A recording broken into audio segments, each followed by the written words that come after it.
आज हम बात करते हैं विपणन वातावरण से आशय का। अब विपणन का वातावरण मतलब इंटरनेशनल मार्केटिंग में जो इन्वॉल्वमेंट है उसके वातावरण से आशय है जो विपणन के लिए एक समय पे उपलब्ध हो। मतलब वह वातावरण जो विपणन के लिए एक समय पे उपलब्ध हो, मार्केटिंग के लिए आपके पास है ना।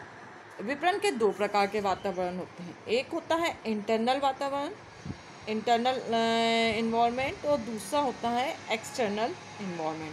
सबसे पहले हम इंटरनल इन्वॉल्वमेंट की बात करें तो इसमें ऐसा वातावरण आएगा जिस पर संस्था का नियंत्रण हो।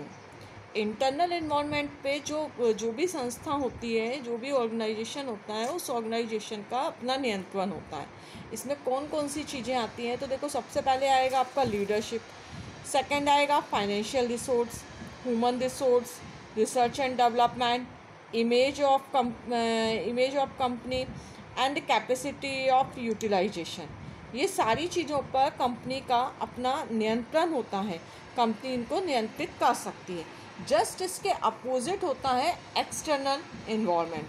एक्सटर्नल इन्वॉल्वमेंट वो होता है जिस पर संस्था का या कंपनी का अपना कोई नियंत्रण नहीं होता है, ये बाहर से उसको इफेक्ट करते हैं।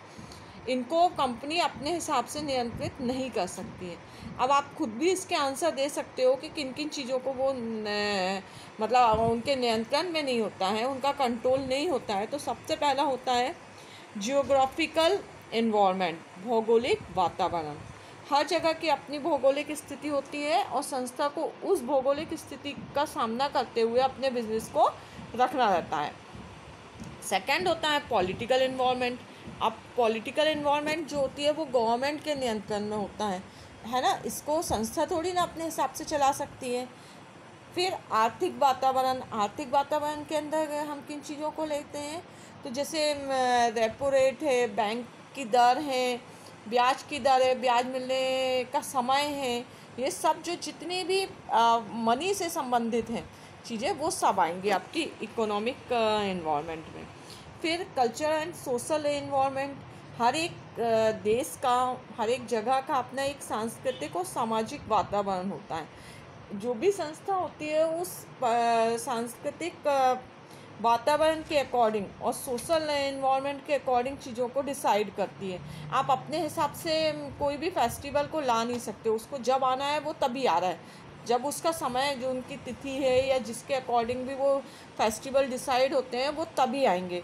उनका कल्चर, उनका सोशल जैसा भी होगा, जैसा भी उनका धर्म का होगा, उसके अकॉर्डिंग वो चीज़ें आएंगी, है ना। जैसे अभी रमज़ान है तो रमज़ान का महीना एक पर्टिकुलर तिथि समय आता है, उसके बाद आएगा, तो इनको आप संस्था अपने हिसाब से नहीं कर सकती है। ये चीज़ें क्या होती हैं, एक्सटर्नल होती हैं।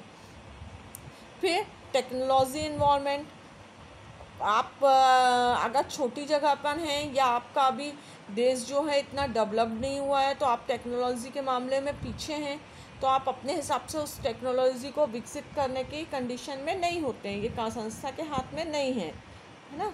फिर लास्ट में अगर हम इसके बाद और देखें तो लीगल एंड रेगुलेशंस इन्वॉल्वमेंट, ये भी जो हैं, ये जो कानून वगैरह जो बनाने वाले होते हैं वो कानून, वो नियम बनाते हैं और उन नियमों को पालन करना हम सबका कर्तव्य होता है। जैसे अभी अपने यहाँ कोरोना काल चल रहा है, तो जैसा हमको गवर्नमेंट गाइडेंस देती है उसके अकॉर्डिंग सभी संस्थाएं, सभी कंपनियां, सभी व्यापारी उन चीज़ों को मानते हैं। तो ये क्या हो गया, एक एक्सटर्नल वातावरण है। ये एक्सटर्नल वातावरण जो है वो हमारे बिजनेस को कहीं ना कहीं बाहर से प्रभावित कर रहा है, पूरे इंटरनेशनल मार्केटिंग को प्रभावित कर रहा है ना। फिर इसके बाद है कंज्यूमर पैटर्न इन्वॉल्वमेंट। कंज्यूमर जो उपभोक्ताओं के लिए जो प्रतिरूप वातावरण बना हुआ है, वो भी उपभोक्ता भी बाहर से हमारे बिजनेस को इफेक्ट करते हैं। ये संस्था के हाथ में नहीं रहता है अपने कंज्यूमर को संतुष्ट, हाँ संतुष्ट करना उसके हाथ में होता है, लेकिन उसके माइंड को परिवर्तित करना उनके हाथ में नहीं होता है। वो हाँ, आप संतुष्ट करके उसको परिवर्तित कर सकते हैं। आप जितनी अच्छी सर्विस दोगे, आप जितना अच्छा प्रोडक्ट दोगे, वो आप उस तरीके से उस पर इफेक्ट डाल सकते हो, लेकिन उसको आप ज़बरदस्ती नहीं कर सकते हो कि यही प्रोडक्ट लो।